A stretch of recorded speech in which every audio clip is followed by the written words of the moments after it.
Adam Duso, Second Wind Consultants. I'm here today to speak with you and hopefully educate you on how you all can expand your deal flow by turning your bad deals into great situations.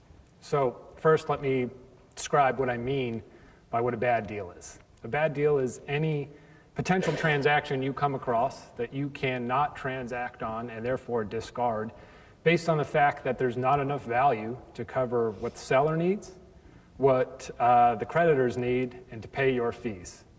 Further, that means that the asset base of the business does not outweigh the value of the debt. The market value of the business also does not outweigh the debt, or the business is experiencing cash flow problems and therefore cannot pay the debt service as originally agreed upon.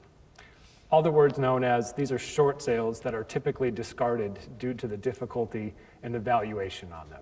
Our industry is changing. Over the past 10 years, we've seen an explosion of M&A activity. Mid-cap companies are being sold at a rate that has never been seen before. And with that has come a wave of new intermediaries and M&A firms all competing for that deal flow. And we've heard a lot about automation, but that coupled where there's technology and platforms, axial, deal flow, merger network, that all bring buyers and sellers together, allow them to sign confidentiality agreements, exchange executive summaries, sign LOIs, and even begin due diligence. So simply put, we should all be smart enough to see on the horizon that the easy deal flow, the low-hanging fruit, is on its way to full automation.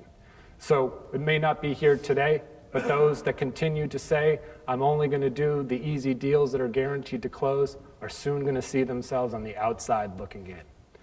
What a partnership with Second Wind Consultants will allow you to do is to screen potential deals based on a strong top line, good margins, and pass those businesses over to us. And regardless of how ugly their balance sheet may look, we can turn around those businesses and give them back to you as a saleable commodity in a matter of weeks. So Second Wind Consultants is a consulting firm. It was started by attorneys that were once practicing bankruptcy and were fed up with the massive inefficiencies of bankruptcy. One uncommonly known fact is that about 75% of all Chapter 11 filings fail to get to a successful discharge. What that means is in all of those cases, businesses are liquidated, underlying value is lost, and potential acquisitions are discarded. I mean, we thought to ourselves there had to be a better way than that. So rather than continuing for bankruptcy, we've created our RISE program. And RISE stands for reorganization, insulation, and strategic elimination. And I could speak with you all day about this, but what it ultimately boils down to is we have strategies that allow us to implement strategic short sales, which allow us to divorce the business assets from the existing debt while preserving the value of the ongoing operation. And what that does and what it means to us is that we're actually preserving jobs and the economic activity that is supported by those jobs. And that's what I mean when I say we turn bad deals into great situations. So I'm here to speak with you about one of the formats in which we do this, and while there are many, the one that I feel that can bring the most value to this community today is what's known as the Article 9 sale. The Article 9 sale is part of the Uniform Commercial Code, and I would hope that everybody in this room has at least a surface level understanding of what the Uniform Commercial Code is. But in case there are some that do not, the Uniform Commercial Code governs the sale of business personal property between entities. I'm sure we've all had to pull UCC 1 filings in preparation for closing. Article 9 is an article of the Uniform Commercial Code. And what it does is it protects the interest of first position secured creditors. It allows them to take their collateral base, which is the assets of the business, and transact on that asset base in a private sale in order to pay down their outstanding debts. What that does is eliminates the need for traditional foreclosure and auction and the uncertainty of liquidation. The Article 9 process requires a 10-day notice to subordinate creditors, and after that period ends, all of the subordinate UCCs can be terminated and the assets can transfer to the new entity, the purchasing entity, free and clear. What we consider this is a win-win, and actually I'm going to consider it a win-win-win-win-win, and I'll break that down for you in just a second. Five wins. So the first win is for the first position creditor. They are able to get the maximum value on the assets, which are their collateral, without the need for litigation, liquidation, and the uncertainty that when you finally get to auction that nobody shows up. So they get their maximum value in as little as 2 weeks. The buyer wins because they're able to buy a business that was otherwise over-encumbered, that they saw no ability to get to a closing on. And because we're transacting based on asset value, they have an attractive entry price. The seller wins, number 3, because they're able to also create an exit where they thought otherwise was impossible. It also gives them an opportunity to earn from the transaction, either via consulting agreement or earnout, which I'll discuss in more detail in a few minutes.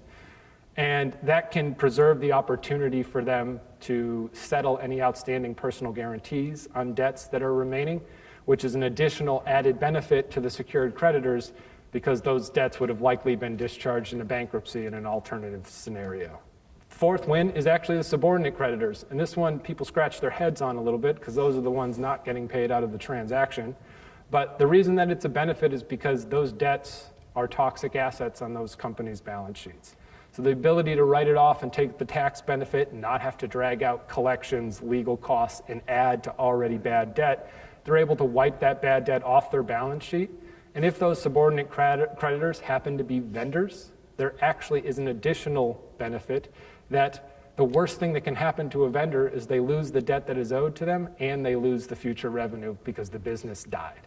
So what this does is preserve the operation in a new, healthier entity that'll continue to do business with those same vendors and probably at a higher rate. And lastly, and certainly not the least important, is the intermediary wins. The intermediary wins because they were able to transact on a business that they wouldn't have otherwise. They're earned from that transaction. And maybe even more importantly, they've created a competitive advantage in the market because they're doing something that others simply won't do. So the ideal candidate for an Article 9 is someone who is over-leveraged. So simply put, this process is not for people who are trying to abuse it simply to avoid paying subordinate creditors. Article 9 requires that adequate consideration be paid for the assets. So if the assets and revenue are there to support full repayment of the debt, when you conduct an Article 9 sale, you will have to pay off all the creditors, which would negate the need to do the Article 9 to begin with. So this is actually a nationwide regulation that is self-regulating. Believe it or not, that actually can happen. I want to go over a couple of case studies just to kind of put this into a practical knowledge. And I'm going to use a name here which I assure you is a fake name. So if you happen to know anybody by this name, it's just a coincidence. So let's say a business owner approaches you and wants, his name's Larry Lancaster, and he wants you to list and sell his manufacturing business. Upon initial due diligence, you find the following fact pattern. Business has $5 million worth of debt. $2.5 million to the first position creditor, call it an SBA loan. Another $2.5 million owed to subordinate creditors, lines of credit, merchant cash advances. Doesn't really matter what the subordinate creditors are. You do a market valuation and you come up with a $3 million valuation.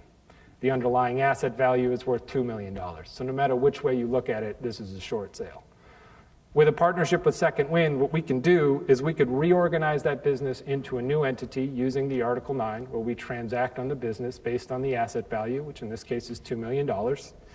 And we can turn that business back around to you as the intermediary, which now has no debt on long-term debt on the balance sheet. And that business can be listed and sold without any urgency and with the ability to get the maximum value possible. Alternatively, if Larry comes to you and says, I have this manufacturing business, and you say, I know who I'm going to sell that to. I've got relationships with a private equity group, and they're scooping up companies just like yours. What we would do is we would organize that sale directly to the end buyer. And what we can do is have that private equity group, or whoever it may be, come in, buy the assets for $2 million under an Article 9 sale, and Larry gets to earn $1 million earnout, which is variable based on performance over the next 2, 3, 5 years. And what that does is that gives a successful transaction to the bank, it gives a successful transaction to Larry, and the buyer gets to enter in at an attractive price with their downside risk minimized And if Larry hits his performance benchmarks, they're going to meet the ROI that they anticipated on the deal. Second case study I'd like to go over, example I'd like to do, is buy-side representation. So alternatively, a strategic purchaser comes and says, I want to buy manufacturing companies in the Midwest. Here are my deal criteria. And you go out and hear that Larry Lancaster is considering putting his business on the market. When you approach him, you find the exact same fact pattern. $5 million owed to the first position, or $5 million total, $2.5 owed to the first position, $2.5 owed to a subordinate, $3 million market valuation, $2 million asset valuation. With an Article 9 sale, the assets at the end of the 10-day notice come free and clear. So what the private equity group or strategic buyer can do is actually use either an asset-based lender or other lender to leverage the transaction in a leveraged buyout model, because the assets come free and clear at the end of that 10-day period. So if you're dealing with strategic purchasers and you can stretch their fund further, they'll be able to take on more acquisitions, which is obviously a larger opportunity for everybody in this room. Between the increased competition and automation on the horizon, it is not enough to say that you're going to avoid the difficult situations and only take deals that are guaranteed to close. Buyers and sellers are demanding more from all of us, and I encourage you and implore you all to embrace this change and embrace the complexity so that we can turn your bad deals into great situations, and in so doing, give you the competitive advantage that you are going to need. Thank you. Thank you all very much.